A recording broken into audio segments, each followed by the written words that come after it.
Hi guys, this is Aki back again with another mini vlog. For today's ganap nga tayo nga ay maglalaban na naman. At dahil may plano na nga ako maglaba kinabukasan, kaya naman inagahan ko na yung gising ko. Naisip ko nga mag-vlog ulit dahil di naman ako masyadong busy na ngayon. Kung papansin nyo nga ay medyo nga bulol nga ako ngayon dahil nga ako ay sinisipon. Ewan ko ba kung bakit naisipan ko mag-voice over ngayon. Anyway, nilabas ko na nga yung washing namin dahil ito nga ako sa labas maglalaba. Kaya naman palagi na ako sinisipang maglaba dahil nga kami may bagong washing. O utang to, wag ka. Kaya naman naisipan namin kumuha ng washing dahil ang hirap na hirap nga magkusot lalo na kapag malalaking damit ni Aki. Bukod nga pala sa mga damit, sinabay ko na rin yung mga kumot punda namin. Kaya naman chinek ko muna yung washing bago ko gamitin. Hindi pa nga pala ako nakakabili ng hose, kaya naman igib-igib muna ang Disney princess nyo. Char. Higit 2 timbangan na nilagay ko dyan dahil nga hindi naman yung gaanong kalaki. Kaya naman pinili ko na nga yung una ko isasalang dahil nga ayoko nga maaksaya ang oras ko. Nasalang ko na nga pala yung una kong isasalang. Tingnan nyo naman para namang hindi nabawasan. Kada matatapos nga isang ikot, ako naman ito si Banlaw sabay dryer.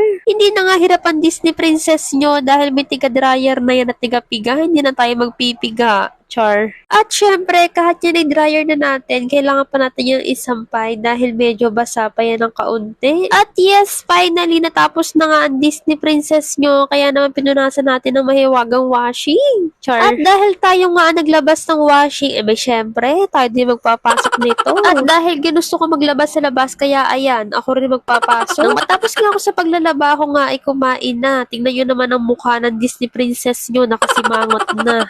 Char. Bukod nga pala sa kanin, kumain din ako ng tinapay at sinabayan ko nga ito ng gatas. Nagpainit na nga pala ako ng tubig niyan, kaya naman binuksan ko na nga siya, tikitimpla ko na nga din. Ay, Diyos ko, napakahirap mag-voice over pag ganire ang iyong boses, napakahirap intindihin. Kaya naman naligo na nga rin ako dahil nga mag-aalas 12 na ako nga ay may pasok pa. Kaya naman ayoko talaga na nasasayang ang oras ko sa umaga, lalo na kapag may pasok ako. Abay, syempre, kailangan natin magbanat ng buto, hindi pa tayo mayaman. At dahil paiba-iba nga ang panahon ngayon, kaya naman kailangan natin ng protection. Ay, Diyos ko, hindi na yung protection dahil. Para pa nga akong ewan dyan, dahil hindi ko nga alam kung paano ko lalagay yung sinturon ko. Ay, Diyos ko, matagal ko nang ginagamit to. Ngayon pa ako nalito. Props nga lang yung belt na yan, dahil sa totoong buhay, ako'y sikip na dyan. Tingnan nyo naman ang mukha ng Disney princess nyo, parang hindi sang-ayon sa pagbe-belt. Charlie, ipit ko na naman kasi yung mga tinatago ko dyan, kaya naman tingnan nyo naman yung pagmumukha ko, hindi na maipinta.